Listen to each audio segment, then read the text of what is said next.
Hello students, कैसे हैं आप। उत्कर्ष के माध्यम से विद्यालय शिक्षा विभाग हरियाणा के लिए एजुसेट टेलीकास्ट के लिए तैयार आज के इस वीडियो लेसन में आपका स्वागत है।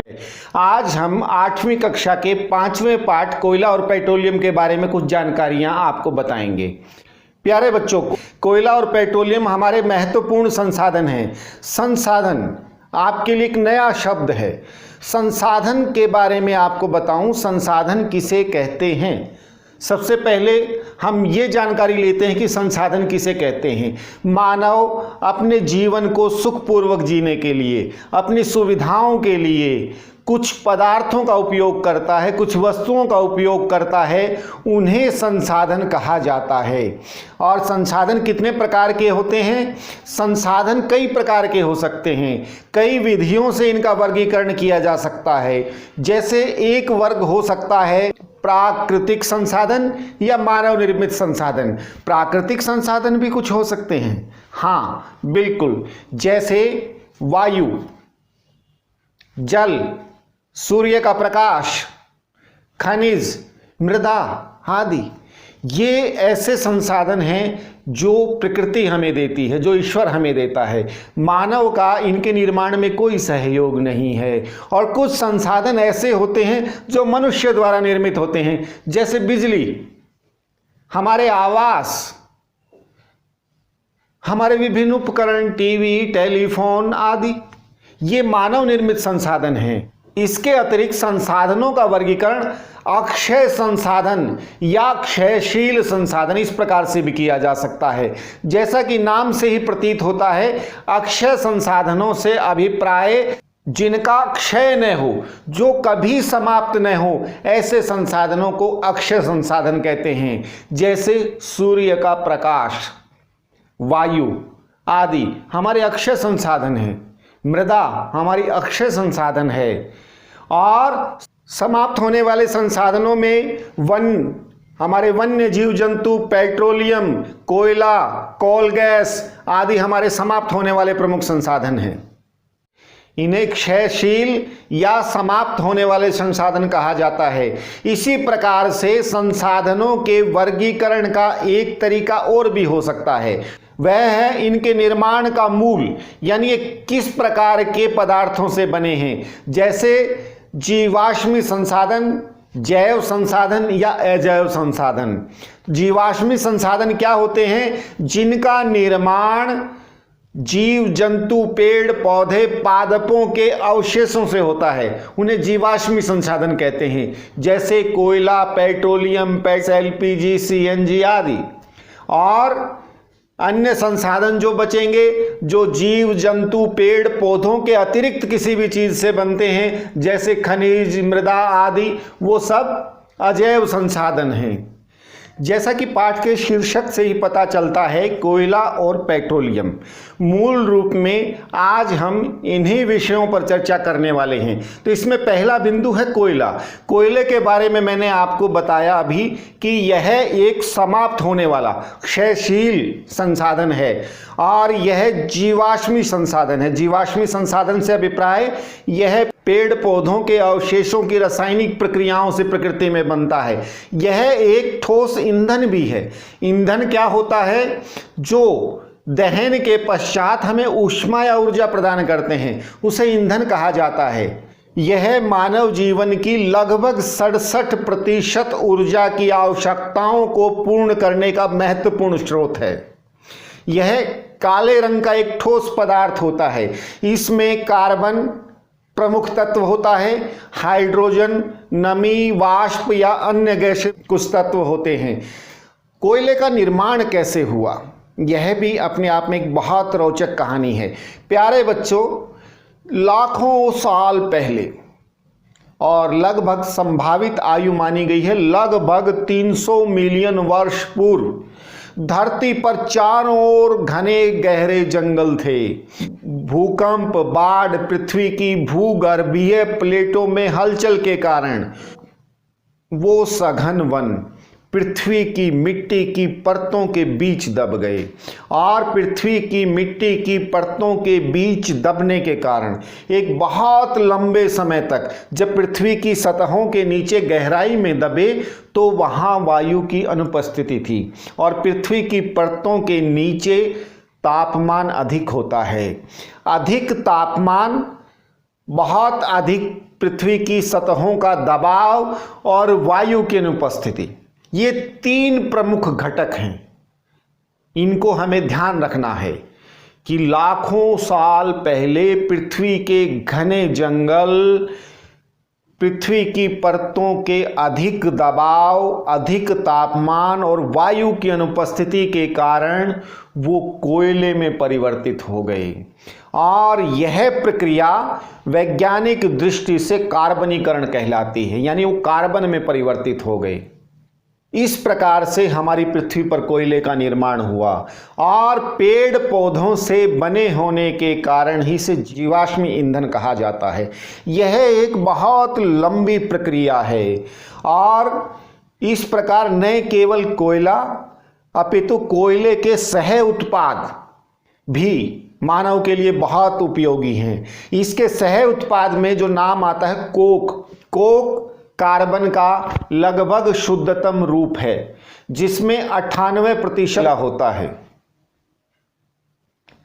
जैसा मैंने बताया, भूगर्भीय सतहों के अंदर पेड़ पौधे दबे और वो कोयले में परिवर्तित हुए, तो उनकी प्राप्ति के लिए हमें क्या करना होगा? वो उनकी प्राप्ति के लिए जमीन की सतहों को खोद करके कोयले को निकाला जाता है और इस प्रकार से कोयला हमें पृथ्वी की तहों के अंदर से प्राप्त होता है, यानी खनिज के रूप में, यानी धरती के अंदर खान के अंदर से प्राप्त होता है। हमारे भारत में कोयले की प्रमुख खानें बोकारो बिहार,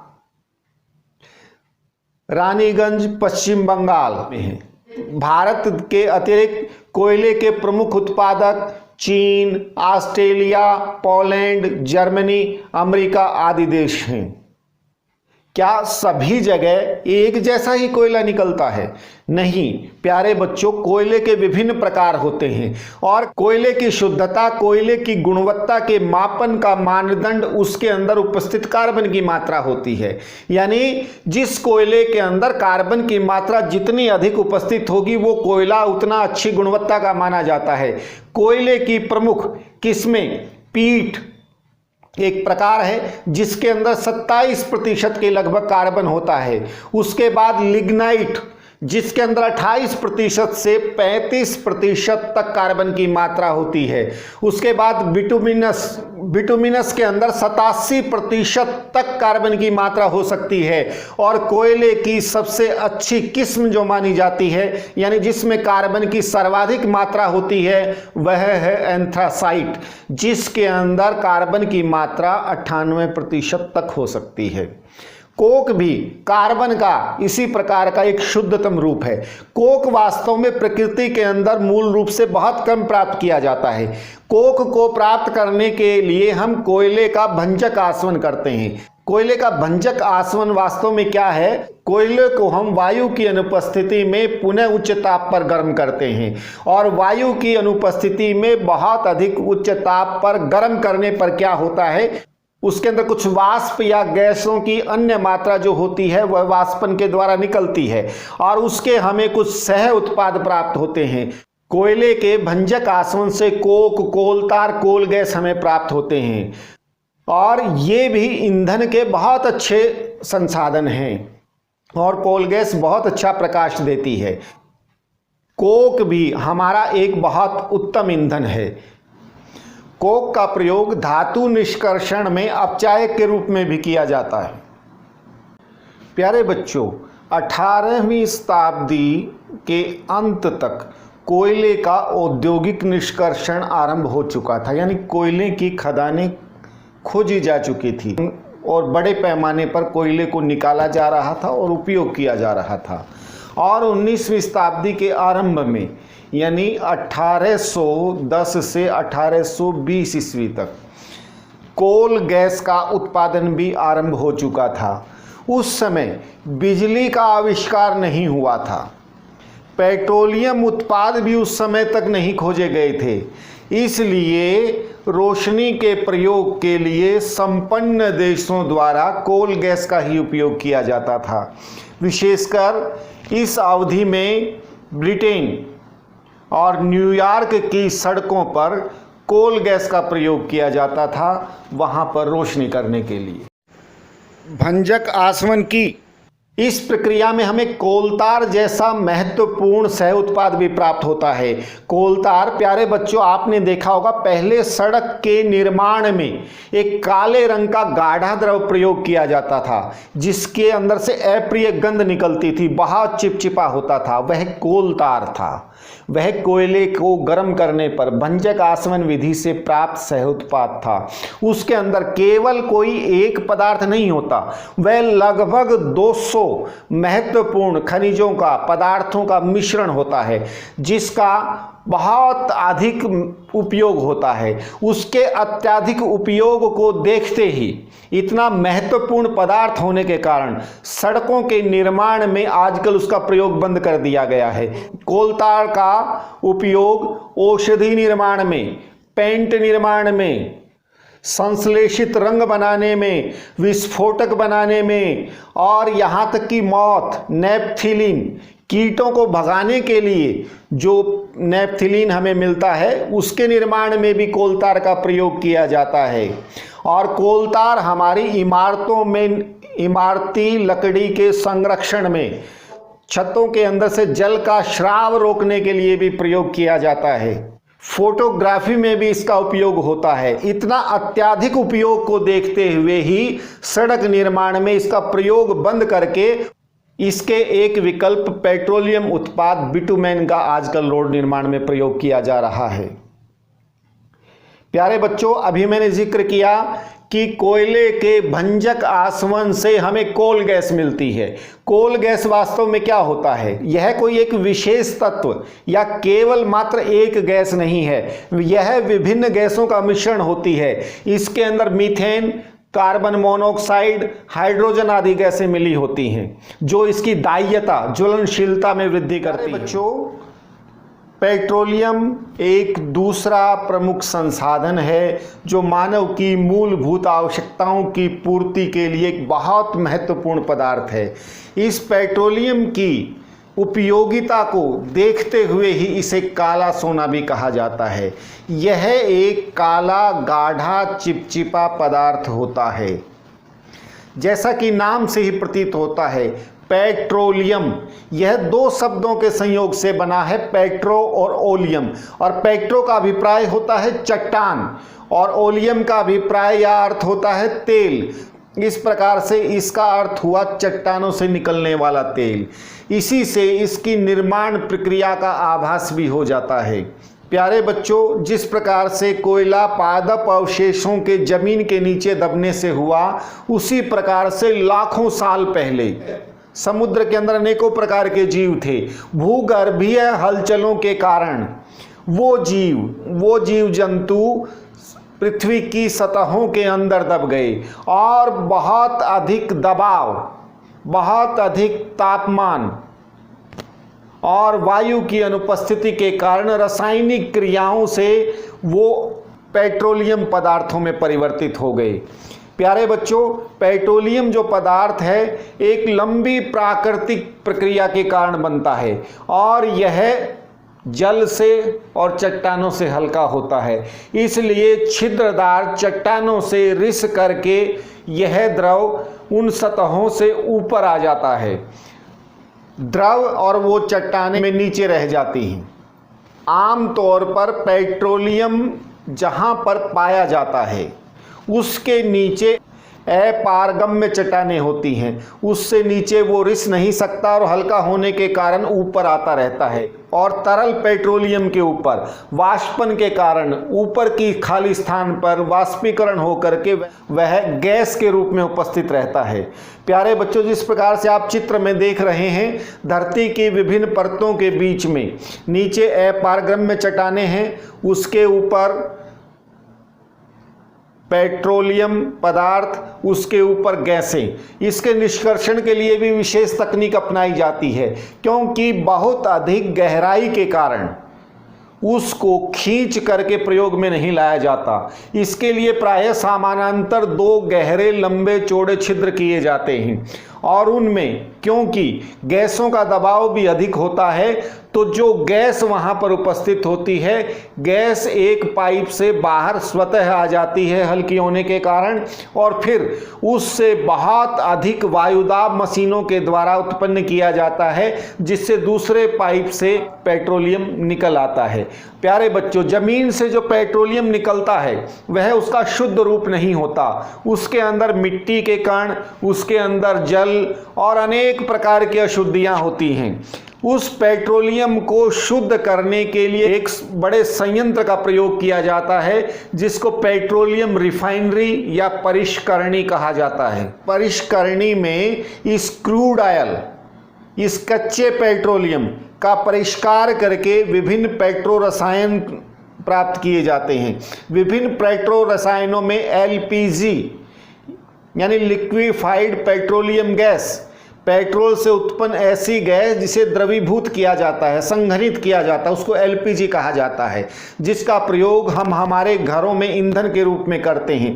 पेट्रोल जो इसी का उत्पाद है, केरोसिन तेल, डीजल, स्नेहक,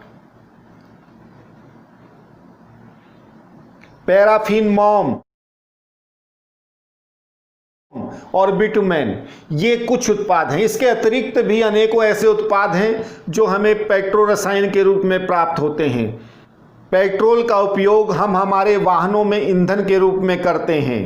केरोसिन तेल भी ईंधन के रूप में प्रयोग होता है, डीजल भी, और स्नेहक का उपयोग हम मशीनों में घर्षण को कम करने के लिए करते हैं। प्यारे बच्चों, आज के अध्याय में हमने जिन तत्वों का विश्लेषण, विवेचन, चर्चा की है, वो अधिकांश हमारे ईंधन के रूप में प्रयोग होने वाले हैं। ईंधन जैसा कि हम प्रयोग करते रहें, ईंधन से अभिप्राय ऐसे पदार्थों से है जिनके दहन से हमें ऊष्मा मिलती है, गर्मी मिलती है। तो ईंधन हमारा कौन सा अच्छा होता है? प्यारे बच्चों, जब हम ईंधन की मानक गुणवत्ता का निर्धारण करते हैं तो उसके अंदर कुछ विशेषताएं देखी जाती हैं, जैसे उसका परिवहन आसान हो, उसका भंडारण आसान हो, उससे बहुत अधिक मात्रा में ऊर्जा मिले, कम पदार्थ के प्रयोग से भी बहुत अधिक मात्रा में ऊर्जा मिले, जिसके अंदर अवक्षेप न बचे, जिसके अंदर प्रदूषण कम से कम हो। इस दृष्टि से अगर हम विश्लेषण करते हैं तो हमारे एलपीजी, सीएनजी बहुत अच्छे ईंधन प्रयुक्त होते हैं। जैसे हम सामान्यतः ग्रामीण परिवेश में जो प्रयोग करते हैं उपले, उनसे प्राप्त होने वाली ऊर्जा का मान लगभग 6 से 8 किलो जूल प्रति ग्राम होता है। यह ऊर्जा का मानक, यानी इतने ग्राम ईंधन को जलाया जाए तो इतनी ऊर्जा मिलती है। और वहीं उसी के स्थान पर लकड़ी को अगर जलाया जाए तो हमें लगभग 17 किलो जूल ऊर्जा प्रति ग्राम मिलती है। अगर हम केरोसिन का उपयोग करते हैं तो 45 किलो जूल प्रति ग्राम ऊर्जा हमें प्राप्त होती है।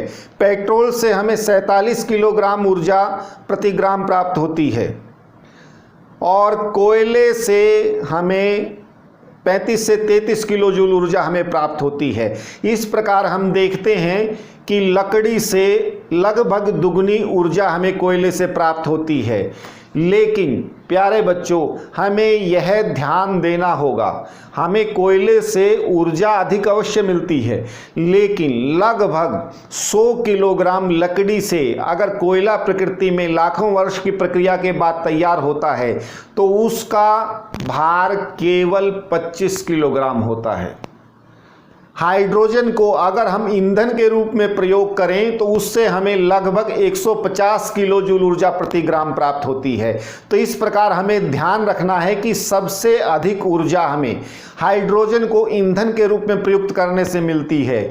इसलिए जहां पर बहुत कम भार में हमें अधिक ऊर्जा का प्रयोग करना हो, वहां पर हम हाइड्रोजन को ईंधन के रूप में प्रयोग करते हैं। प्यारे बच्चों, जिस प्रकार से कोयला, लकड़ी, उपले आदि हमारे ठोस ईंधन हैं, उसी प्रकार से लिक्विफाइड पेट्रोलियम गैस यानी द्रवीभूत पेट्रोलियम गैस भंडारण के समय द्रव और उपयोग के समय गैसीय रूप में पदार्थ है जो हमारा ईंधन है। और गैसीय पदार्थों के जलने पर राख नहीं बचती, तो इसलिए प्रदूषण बहुत कम होता है।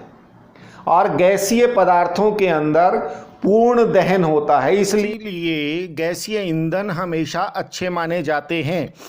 प्यारे बच्चों, हमारे घरों की रसोई में प्रयोग होने वाले गैस सिलेंडर में एलपीजी गैस ही भरी जाती है और यह हमारा भोजन को पकाने के लिए स्वच्छतम ईंधन माना जाता है। इससे बहुत अधिक प्रदूषण भी नहीं होता, इसमें राख भी नहीं बचती। लेकिन प्यारे बच्चों, यह भी केवल एक गैस नहीं है, इसमें भी कई गैसों का मिश्रण है। इसमें द्रवित पेट्रोलियम गैस ईथेन होती है, प्रोपेन होती है और ब्यूटेन भी होती है। और ब्यूटेन की इसमें सबसे अधिक मात्रा होती है। और ब्यूटेन बिल्कुल थोड़े से कमरे के ताप पर भी गैस रूप में होती है, लेकिन अधिक दबाव के कारण यह द्रव रूप में आ जाती है। इसलिए सिलेंडर को कभी आप हिला करके देखेंगे तो वहाँ लगेगा कि जैसे उसमें पानी भरा हुआ है, द्रव भरा हुआ है, जबकि वास्तव में वह द्रवीभूत गैस ही होती है, द्रव रूप में भरी हुई। और इसका ऊष्मीय मान भी अधिक होता है, यानी कम भार की गैस को जलाने पर हमें अधिक गर्मी मिलती है, इसीलिए खाना इसमें जल्दी पकता है। और लेकिन बहुत अधिक वाष्पशील होने के कारण अगर ये लीक हो जाए तो हमें ये ऊपर उठेगी हल्की होने के कारण, और हमें इसके रिसाव का पता नहीं चलेगा। तो इसमें तीखी गंध पैदा करने के लिए, ताकि अगर लीक हो जाए तो हमें पता चल जाए, तो उस तीखी गंध को पैदा करने के लिए इसमें एक रसायन मिलाया जाता है। इस रसायन का नाम हमें याद रखना है। इस रसायन का क्या नाम है? इथाइल मरकैप्टेन। क्या मिलाया जाता है इसमें? इथाइल मरकैप्टेन। तो प्यारे बच्चों, जैसा कि अभी बताया, एलपीजी एक आदर्श ईंधन है, लेकिन इसका ज्वलन ताप कम होने के कारण यह बहुत जल्दी आग पकड़ता है और हमारे लिए हानिकारक भी हो सकता है, विस्फोटक का काम भी कर सकता है। इसलिए हमें इसका प्रयोग करते हुए कुछ विशेष सावधानियां बरतनी चाहिए। जैसे हमारा सिलेंडर जो चूल्हे से जोड़ता है वो रबड़ का होता है। कई बार पुराना होने के कारण उसमें दरार आ सकती हैं, चूहे कुतर सकते हैं, इसलिए उसे जांच करते रहना चाहिए और समय समय पर उसे बदल देना चाहिए। और गैस चूल्हे के पास कोई भी ज्वलनशील द्रव नहीं रखना चाहिए। और इसके अतिरिक्त यदि हमें किसी भी प्रकार से ये लगे कि गैस का रिसाव हो रहा है, अगर गैस की गंध आ रही है, तो तुरंत हमें कमरे के खिड़की दरवाजे खोल देने चाहिए। और जिस प्रकार से हम सिलेंडर की जांच कराते हैं, हमें गैस के चूल्हे की भी समय समय पर जांच करवानी चाहिए। और अगर गंध आए तो हमें उसके पास माचिस नहीं जलानी चाहिए, मोमबत्ती नहीं जलानी चाहिए। और प्रयोग के बाद हमें हमेशा रेगुलेटर को चेक करना चाहिए, कहीं वो खुला तो नहीं रह गया।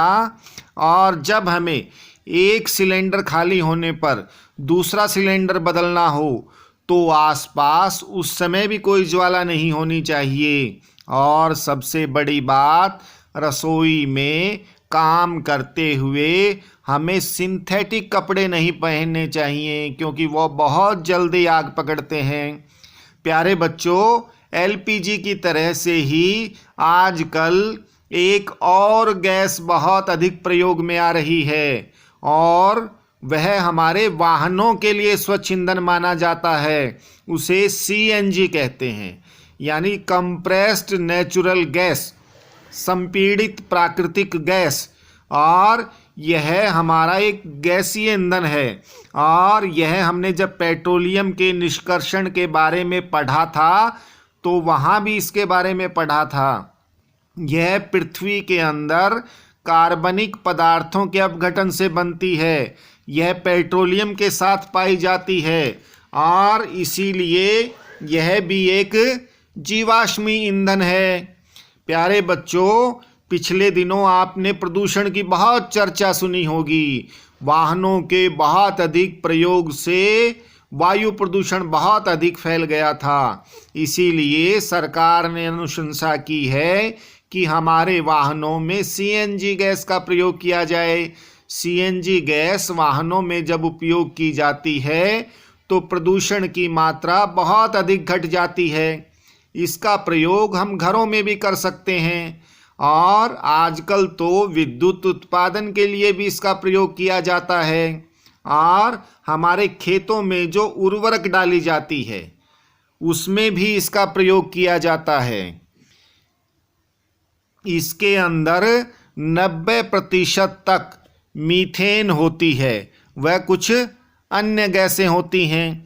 भारत में प्राकृतिक गैस के विशाल भंडार हैं और ये भंडार त्रिपुरा, जैसलमेर, मुंबई तथा कृष्णा और गोदावरी नदियों के डेल्टा के आसपास हैं। प्यारे बच्चों, जैसा आपको बताया कि पेट्रोलियम हमें पृथ्वी से क्रूड ऑयल के रूप में प्राप्त होता है, जिसके अंदर लवण, मिट्टी के कण, नमी आदि कुछ अशुद्धियाँ भी मिली होती हैं और इसके अंदर बहुत से रसायन होते हैं। पेट्रो रसायनों के बारे में आपको बताया जैसे, और उन सब के अलग अलग गुण हैं, तो उनको अलग अलग करना भी अपने आप में एक बहुत जटिल प्रक्रिया है। और इस जटिल प्रक्रिया को पूर्ण करने के लिए एक विशेष विधि अपनाई जाती है। इसको प्रभाजी आसवन विधि कहते हैं। और प्रभाजी आसवन के अंदर, जैसा कि आपको दिखाया था, बहुत बड़ी बड़ी परिष्करणियाँ लगाई जाती हैं, रिफाइनरीज लगाई जाती हैं। इसके अंदर एक बहुत बड़ी भट्टी होती है। भट्टी जानते हो ना, फर्नेंस, जिसके अंदर गर्म किया जाता है पदार्थों को। और प्यारे बच्चों, पदार्थों की एक विशेषता होती है। अलग अलग पदार्थों का उबलने का तापमान, उनके वाष्प में बदलने का तापमान अलग अलग होता है। और इसी सिद्धांत पर प्रभाजी आसवन की हमारी रिफाइनरी काम करती है। और देखिए उसके अंदर क्या होता है, सारा का सारा क्रूड ऑयल एक विद्युत भट्टी में गर्म करके डाला जाता है। और फिर क्या होता है, जितने भी पदार्थ हैं, जैसे सबसे पहले जो सबसे कम तापमान पर वाष्पीकृत होता है, और सबसे पहले सबसे कम तापमान पर क्या वाष्पीकृत होगा, ब्यूटेन प्रोपेन, जो केवल कमरे के ताप पर भी वाष्पीकृत हो जाता है। तो उस भट्टी में गर्म करके जैसे ही डाला जाएगा तो 20 डिग्री सेल्सियस पर सबसे ऊपर से उसको अलग कर लिया जाता है। और उसके बाद जब पूरा का पूरा उस अशुद्ध क्रूड ऑयल में से ब्यूटेन प्रोपेन निकल जाएगा तो उसका तापमान बढ़ेगा, फिर 40 डिग्री सेल्सियस होगा। 40 के बाद फिर पेट्रोल को अलग कर लिया जाएगा। फिर नेफ्थालीन, जो कीटों को भगाने के लिए प्रयोग किया जाता है, 110 डिग्री उसका क्वथनांक होता है, उसको अलग कर लिया जाता है। फिर उसके बाद कैरोसिन, जो 260 डिग्री के आसपास उसका क्वथनांक होता है। तो इसी प्रकार से डीजल, स्नेहक तेल, पैराफिन मोम और बिटुमेन, सबसे अंत में बिटुमेन, जो अंतिम प्रभाज होता है हमारा क्रूड ऑयल का, यह वाष्पशील नहीं होता अंत में, और उस भट्टी के नीचे से इसको निकाल लिया जाता है। इस प्रकार से सारे पेट्रो रसायनों का निष्कर्षण क्रूड ऑयल से किया जाता है। प्यारे बच्चों, जैसे बताया कोयला और पेट्रोलियम हमारे जीवाश्मी ईंधन हैं और जीवाश्मी ईंधनों के ईंधन रूप में बनने में लाखों वर्ष की लंबी प्रक्रिया लगती है। हम सरलता से, बहुत शीघ्रता से इन्हें प्रयोगशाला या उद्योगों के अंदर नहीं बना सकते, जबकि बढ़ती हुई जनसंख्या और औद्योगिक मांग के अनुसार इनका उपयोग बहुत अधिक बढ़ता जा रहा है और ये क्षयशील संसाधन होने के कारण कुछ सालों में समाप्त हो जाएंगे। इसलिए हम सबका दायित्व है कि हम इसका संरक्षण करें और उपयोग करते हुए बहुत सावधानी से और आवश्यकता अनुसार बहुत कम प्रयोग करें। इसके लिए सरकार ने एक संस्था का भी निर्माण किया है जिसे PCRA कहा जाता है, यानी petroleum conservation and research association, और उसने कुछ मानक निर्धारित किए हैं जिससे कि हम इनका संरक्षण कर सकें। जैसे चौराहे पर अगर वाहन चलाते हैं तो अपने वाहन को लाल बत्ती होने पर बंद कर दें। अपनी गाड़ी के टायरों के अंदर वायु का दबाव हम नियमित रूप से चेक करवाते रहें और जितना मानक होना चाहिए उतना रखें।